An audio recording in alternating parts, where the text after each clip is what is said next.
Hello everyone, and a very happy new year to you all, and welcome back to another recipe video. And today I'm going to show you how to make strawberry and matcha maritozzi. Maritozzi, or maritozzo if you're talking about just the one, are cream-filled buns that are a popular breakfast in Rome.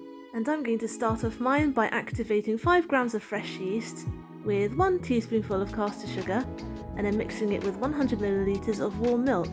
And you can do this with dry active yeast as well if you can't find fresh. Just give it all a good stir and then set it aside for a minute until it's nice and bubbly. And once you've set it aside, we're going to take 200 grams of bread flour, that's the strong white flour, and add that lovely foamy mixture in. Now we're going to make the bread dough. So to that, we're going to add half a beaten egg. Don't throw away the rest of the egg because we're going to use that to glaze the buns just before they go into the oven, so set that aside too. Now we're adding 30 grams more caster sugar, because we're going to make an enriched dough, a pinch of salt just to bring out the flavour a little bit, and 50 grams of unsalted butter which has been softened at room temperature. And then we're going to stir it until it forms a dough, and then knead it for about 10 to 15 minutes until it's nice and elastic. Now obviously traditional authentic Italian maritozzi don't have Japanese green tea in the cream, but nowadays you can find them in lots of different flavours as different countries put their own spin on things. In fact, the very first time I tried one was in a Japanese cafe in London, although unfortunately they didn't use enriched bread, they just used normal baps. Anyway, now that this dough's done, we're going to leave it until it's doubled in size, which took me about an hour. It usually does take about an hour in winter because it's a bit colder. And as you can see, it's now been an hour. I'm uncovering it, and I'm punching it down and getting rid of all the excess air. I love that part. Next, we're going to evenly divide this dough into 4 parts and then roll each part into balls. You can see I started with a knife here. Actually, it's just easier to tear it apart with your hands.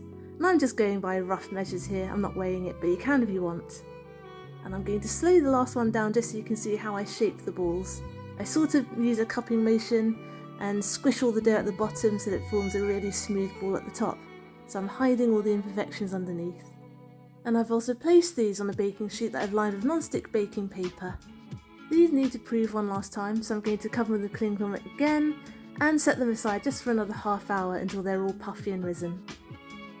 When they're just about ready to bake, you need to preheat the oven to 180 degrees C, make sure the oven's nice and hot. And last of all, we're going to glaze these, so I hope you didn't chuck away that extra half beaten egg because you're going to use it now. Just brush it lightly on top, as evenly as you can, and this will look beautifully golden in the oven. It will make them super shiny too. Once you've finished glazing, we're going to stick them in the oven for 12 to 15 minutes until they're beautifully golden all over. And now we're going to let them cool completely on the wire rack. Make sure they are completely cool before you fill them because we do not want to melt the cream filling. These also make great burger buns or dinner rolls, by the way. Once they're cool, let's make the cream filling. So we're going to grab 300 milliliters of double cream, and all we're going to do is whisk it with 2 tablespoonfuls of matcha and 2 tablespoons of caster sugar. Only one thing to note is we are going to sift the matcha just to prevent any lumps.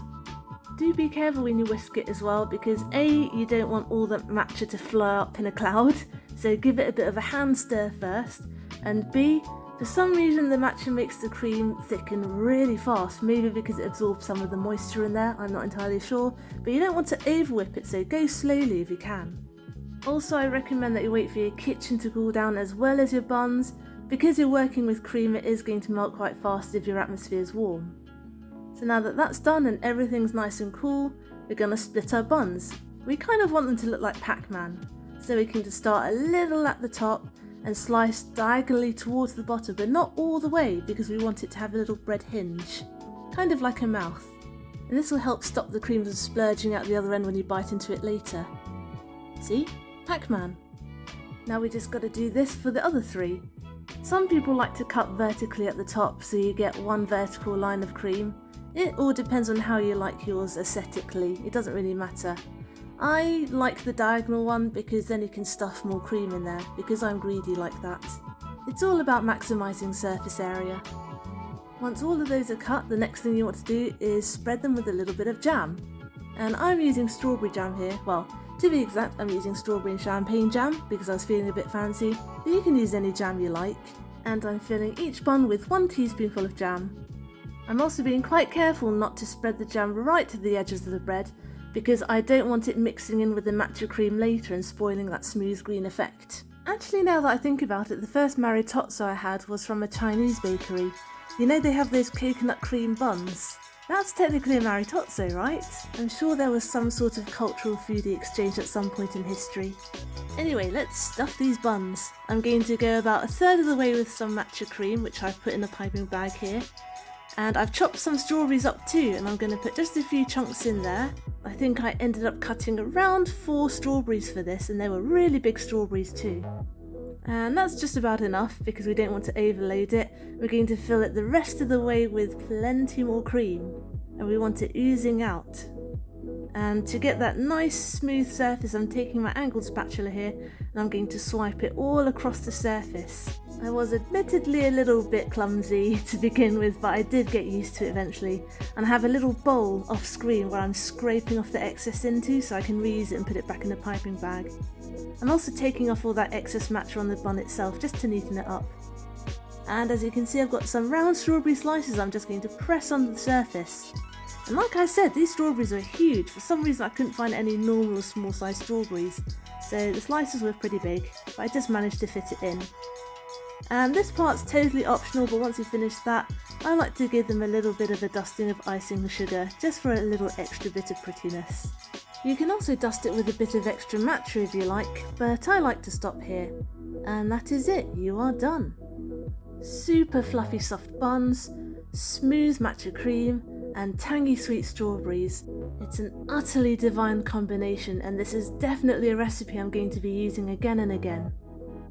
Thanks for watching. I hope you enjoyed today's video, and I hope you'll join me next Wednesday for my next one. Get the full recipe on my blog tashcakes.com and find me on Instagram as tashcakestastes. Subscribe and hit the notification bell if you'd like to see more. Give this video a like if you liked it to help other people find it. Comment down below if you'd like me to make anything in particular, and I'll see you guys later. Be good, be nice, and have a good week.